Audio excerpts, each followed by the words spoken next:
Naniniwala si dating presidential spokesperson Atty. Harry Roque na si Vice President Sara Duterte na ang susunod na magiging leader ng oposisyon kontra Marcos administration.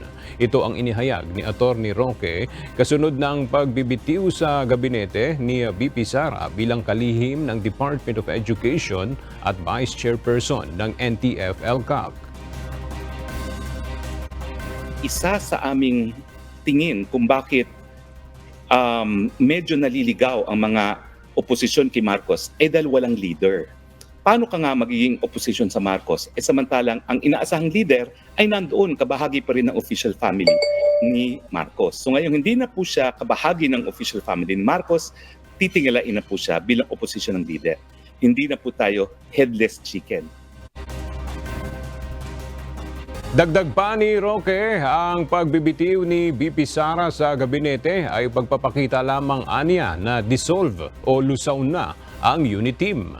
Ang unit team ang campaign team nila PBBM at VP Sara sa panahon ng kampanya noong 2022.